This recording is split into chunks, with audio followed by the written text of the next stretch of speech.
muchísimas gracias. Gracias a Silvana por la invitación. Acuso la ignorancia de esta organización tan importante y tan interesante que tienen ustedes. Y creo que es parte todavía de lo que hace falta porque los distintos sectores nos unamos, ¿no? Pero bien, me tocó 10 minutos para hablar del agua, un tema gigantesco. Haré lo posible, lo voy a platicar un poco acerca desde nuestra perspectiva, que tiene que ver con la producción de alimentos, ¿no? Que es una de las razones por las que más utilizamos el agua. Entonces bien, como ustedes saben, tenemos un reto muy grande para el 2050. Bueno fuera que el mundo fuera creciendo, simplemente la cantidad de gente es la que va aumentando, ¿no? Vamos a ser más de 9 y 10 billones o miles de billones de personas. Y para cumplir ese objetivo de alimentar a esos 10 millones de personas, tenemos que aumentar la producción de alimentos en un 70%. Entonces, eso es un reto, pero también una oportunidad para muchos de los sectores que están aquí representados. La siguiente, por favor. En términos de alimentos, estos son algunos de los principales retos que vamos a discutir rápidamente. El primero es incrementar la producción de alimento por hectárea. Alrededor del 120%, tenemos que producir más por hectárea para el 2050, mientras que al mismo tiempo tenemos que ser resilientes a los embates del cambio climático, los cuales vamos a platicar rápidamente los principales, teniendo como principal problema que ya no hay más superficie para la agricultura y para la producción de carnes terrestres, ¿no? Entonces, ¿qué sector de primario es el que tiene que tomar y crecer rápidamente para poder aportar esta cantidad de alimentos y de proteína? Pues vamos a ver que la agricultura va a ser uno de esos principales sectores. Tenemos que además generar alimentos de calidad, ¿sí? Y vamos a llegar a tocar este tema, y vamos a tener, por tanto, una competencia de recursos para poder producir esos alimentos. La siguiente. Todos estos puntos incluyen más agua, ¿sí? Entonces ese es el reto. La siguiente. Pues no quiero abordar mucho sobre este tema, creo que lo dejó muy claro el presidente. El estatus del agua en Michoacán no es platicar qué es lo que está mal, es qué no está mal del agua en Michoacán, ¿no? Entonces tenemos restricción de permisos. Eso quiere decir que ya llegamos a un tope, ¿sí?, de explotación. Esto está sobreexplotada. La mayor parte de los cuerpos de agua superficiales y muchos de los terrestres están debajo de la tierra, están contaminados.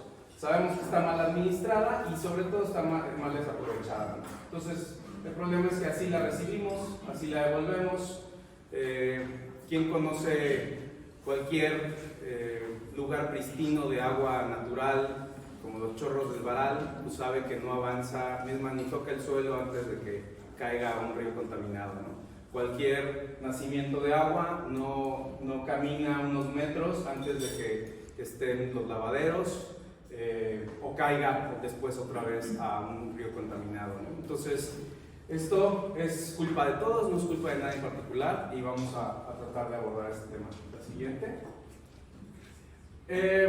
Entonces, el cambio climático. Empecemos por el cambio climático. Estos son algunos de los principales cambios biofísicos que están sucediendo ahorita. Las corrientes marinas están cambiando, los efectos del niño o niña se hacen más presentes, extremos y duraderos.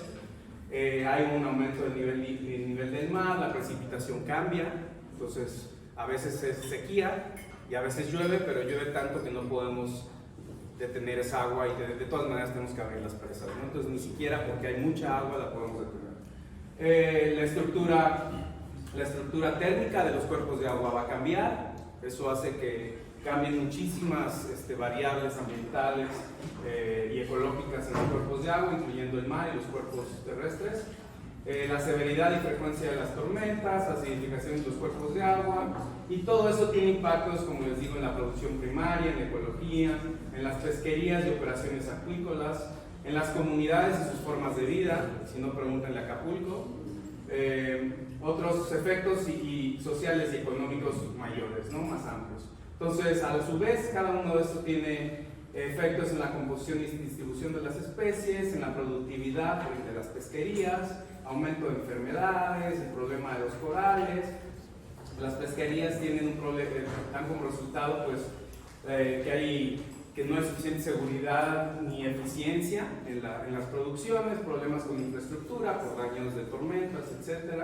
Y todo esto, bueno, tiene problemas al final económicos y sociales muy fuertes. La siguiente. Entonces, las principales cuestiones con el cambio climático es el aumento de la temperatura, y recuerden que tanto los organismos que están en el agua, los peces principalmente, pero también nuestras plantas, nuestros aguacates, pues dependen de las temperaturas óptimas para su aprovechamiento y crecimiento. Si empiezan a cambiar las temperaturas, les pongo como ejemplo, pues en el mar, las pesquerías, pues el mar es grande, si se calienta aquí pueden irse a otro lado o van moviéndose. Y evidencia de esto es que ahora encontramos peces tropicales o mediterráneos en el norte del Atlántico, en Inglaterra, ¿no? Entonces hay casos de esto, pero bueno, en el mar los peces se pueden desplazar, no vamos a poder pescarlos porque ya no están dentro de nuestro territorio, pero en los pequeños cuerpos de agua, como en Pátzcuaro, en Sirahuén, etcétera, pues el cambio climático aumenta la temperatura, baja el espejo de agua, y eso hace que aumente todavía más la temperatura. Y como los reptiles, algunas de estas especies, como los charales, los peces blancos, tienen diferenciación sexual por temperatura, a mayor temperatura se masculinizan, y entonces poco a poco la dinámica poblacional va a cambiar hasta que queden puros machos, ya no haya hembras, no haya reproducción y no hay peces. Entonces todo es una cascada de eventos, con todas estas variables que suceden en el agua. Lo mismo con las producciones de hortalizas y aguacates, que tienen preferéndums y ya luego no van a ser rentables producirlas en ciertos lugares por el cambio. Siguiente. Como les decía, la acuicultura es el principal sector primario en crecimiento, alrededor del 10% a nivel mundial, y en México inclusive un 15%. Y bueno, tiene que ver con que la acuicultura es la última parte de la producción de alimentos en la que el ser humano realmente se ha involucrado. Ya no vamos a recolectar frutos, ya no salimos a cazar mamuts, pero todavía salimos a pescar. Y 50% de la producción de lo que nos comemos, que viene del mar y los cuerpos de agua, todavía lo pescamos. Entonces, esta va a ser la oportunidad para que los distintos sectores, y en México está creciendo en un 15%, el sector alimentario pueda proveer de proteína de buena calidad. ¿Ok? Siguiente. Entonces, aquí hay dinero. Y esto lo marca, la demanda de alimentos marinos o acuícolas se deberá duplicar para 2050. Lo importante de esto es que los alimentos acuícolas no nada más proveen proteína, sino proteína de buena calidad. Si lo único que necesitábamos fuera proteína, pues con la soya la haríamos. No es cierto. ¿Okay? Siguiente. Entonces, bueno, es un poquito algunas de las cosas que tenemos que lograr para llegar al 2050 con suficientes alimentos. Ya lo decía nuestro presidente, el cero de reducir la producción de carbono, secuestrar el carbono, y otras tecnologías prácticas, y mover de una estrategia o producción extractivista, ¿sí?, a economías circulares, integrativas, de producción de varios alimentos, ¿no? La siguiente. Entonces, esto es lo que les comento, pasar de una economía lineal, en donde nada más, perdón si hay aguacateros aquí, pero era donde más fotos había, pero lo mismo ocurre con el mezcal, con el tequila y con cualquier sector productivo que son monocultivos, ¿no? Que queremos pelar todo y nada más tener nuestra planta ahí. Entonces, bueno, vamos a tener que pasar de eso a sistemas silvopastoriles, en donde todo se utilice, en donde las plantas que podamos tener aquí abajo nos permitan cuidar más el agua, utilizar menos nutrientes, etc. Y para ello tenemos que cambiar de mentalidad y de conciencia y empezar a pensar en la sostenibilidad, no nada más en la rentabilidad o sustentabilidad, porque algo es sustentable mientras puedo seguir sacando y me es rentable seguir haciéndolo, pero es sostenible en el largo tiempo solo si sé cuánto sacar para que me permita mantenerlo, ¿no? Entonces, bueno, tenemos que asumir que la naturaleza y el medio ambiente no son inagotables y es necesario protegerlos y tener un uso racional, Tenemos que promover el desarrollo social, buscando la unión entre comunidades y culturas, y promover un crecimiento económico que genere riqueza equitativa para todos sin dañar el medio ambiente. Tenemos que tener comercios justos, tenemos que quitarnos un poco la avaricia de la mente, ¿no? Y evidentemente todo esto tiene que ser rentable, si no es rentable nadie lo va a hacer, pero sí lo es. A la siguiente, por favor. Entonces, bueno, lo importante aquí es, el siguiente reto entonces es más alimento por cada gota de agua. ¿Cómo le vamos a hacer con todos estos problemas? Pues tenemos que ser conscientes primero que la agricultura, la ganadería y la acuicultura utilizamos los mismos recursos, espacio y agua principalmente, ¿sí? Entonces, para cumplir las metas de la alimentación, forzosamente tendremos que encontrar diferentes maneras de integrar estos sistemas productivos. ¿Okay? Entonces, ahora se vienen todas estas nuevas sistemas de producción como la acuaponía, y hay miles de acepciones y tipos de sistemas en donde se integran este tipo de producciones diferentes, y tendremos que ser innovadores, emprendedores para empezar a trabajar en ellos, cada uno en su lugar, ¿no? La siguiente.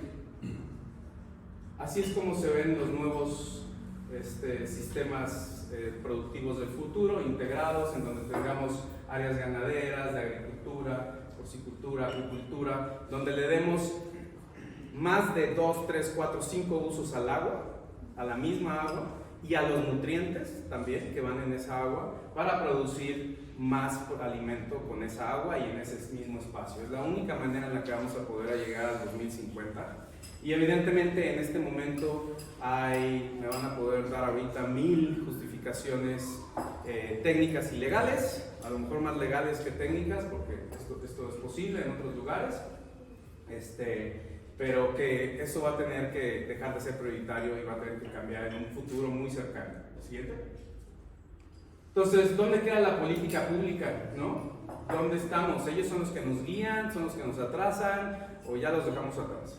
Esta es una noticia de 2013 de Jalisco, donde decía: será obligatorio aprovechar el agua pluvial para 2013. Yo no sé qué haya pasado con eso, pero sé que no se está haciendo, ¿no? Y esta es una nueva de Ciudad de México y el Estado de México. Implementan sistema de cosecha de agua de lluvia en escuelas del Estado de México. Entonces, pues ahí sigue en boga, como que quieren hacer algo, pero pues todavía no se consolida, y además somos muy buenos los mexicanos para darle la vuelta a las cosas y seguir haciendo lo que sabemos hacer sin los cambios, ¿no? El cambio nos cuesta mucho. Entonces, en muchos sentidos, si lo piensan, la política va detrás de nosotros, van tapando el sol con un dedo. Les puse el pozo profundo más grande de Morelia, que está ahora en el Villas del Pedregal, 430 metros. Le resuelve el problema a Villas del Pedregal, pero todos los demás pozos que estaban alrededor, que eran nada más de 70 metros, ya se quedaron sin agua, ¿no? Entonces, bueno, va tapando el sol con un dedo, pero no está resolviendo realmente el problema, ¿no? Entonces, lo mismo con nuestros, ¿cómo se llaman? Los periféricos, ¿no? El periférico de Morelia tiene como 20 años de planeación y es hora que todavía no empieza. La siguiente. Entonces, no podemos depender de ellos. Para una producción sostenible y el uso mejor del agua, necesitamos tener una producción responsable. ¿Y quién es el único responsable de la producción, o que puede ser responsable por la producción? Pues es el productor, el mismo productor, el que utiliza el agua, el que la puede captar en su misma casa, el que cultiva cualquier tipo de alimento. Entonces, el cambio de mentalidad debe ocurrir a nivel local, a nivel individual, y les terminaría diciendo que los problemas del agua en general no son técnicos o científicos, realmente terminan siendo de conciencia, de cultura. Este río que está aquí, el río chiquito que huele horrible, en Japón sería un lugar pristino, y no porque tengan más dinero ni tengan mejores leyes, sino porque es a lo que le dan prioridad, ¿no? Entonces, o cambiamos esa manera de pensar, o pues nos va a pasar aquí. Lo que sucede aquí ya nos avisaron hace mucho, ¿no? Con eso termino, creo. Muchísimas gracias.